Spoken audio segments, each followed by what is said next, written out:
You've lost, eh?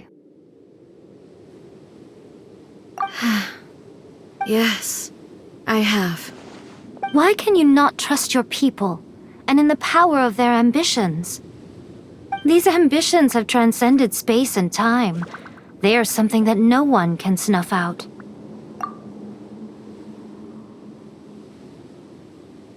Is this the lesson you learned from your journey in Liyue? There are nations where humans cast their god aside and stride forward. So are we to just abandon the notion of progress for the sake of wishful thinking? You and I have both witnessed the great loss that progress can bring. Eternity. Eternity is the only way. When lightning flashes, it casts a shadow. My name means shadow.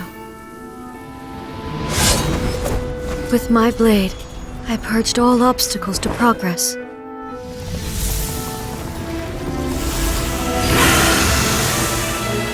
And yet, something was lost with each step forward. In the end, I even lost her. The tales are still retold in the shade of every Thunder Sakura. But the wounds left on our nation by that terrible loss still ache. Never stop searching, even if only for a brief flash of light.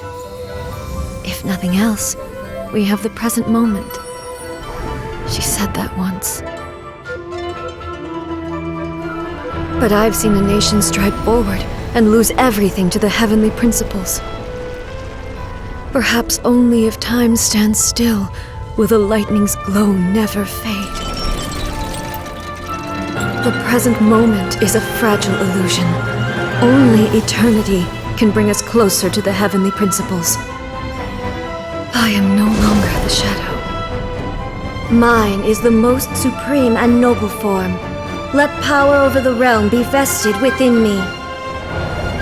In this form shall I honor my subjects' dream, for a land of eternity, unchanging forevermore. The heavenly principles? Irrelevant nonsense as far as I'm concerned. When all's said and done, all you really want is to protect your beloved Inazuma forever and ever. Isn't that right? That would be something of an oversimplification.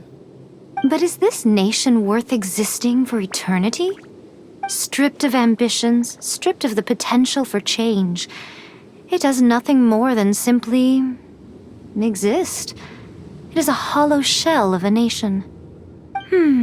I wonder what loss would it really be to anyone if such a nation were destroyed? Miko, retract your words. Never-changing eternity is the promise I made to my people. But what your people need from you is not your promises. They want your attention. Your divine gaze. You mean visions?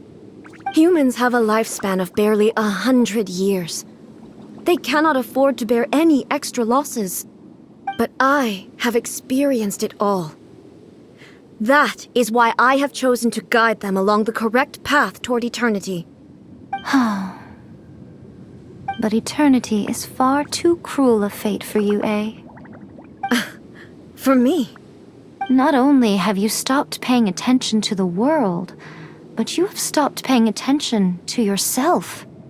It must have been terribly lonely here, all alone, for centuries on end.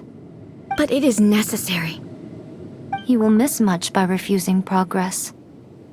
You seek to prevent loss, but have you considered all you are losing by remaining here in stasis for all eternity? You are obviously lonely, and yet for the sake of eternity you choose to stretch your loneliness out to infinity. Tell me this.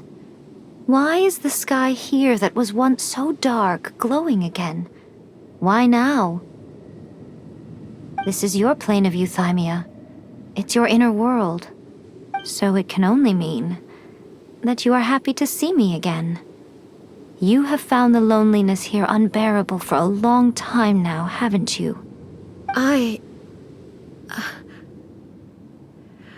have nothing to say to that. But I have so much to say to you. Let me tell you all that has happened over the last few centuries. How long will that take? As a Fox envoy, I have an excellent memory. I recall every detail of the last few centuries with perfect clarity. So it will probably take me another few centuries to relay it to you.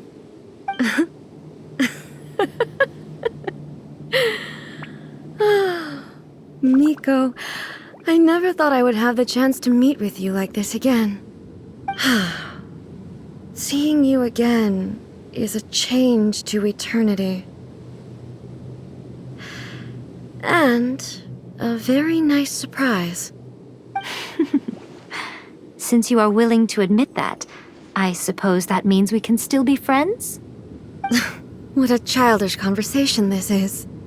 Anyway, now that I have been defeated by you and your plan, I will honor your wish to abolish the Vision Hunt Decree.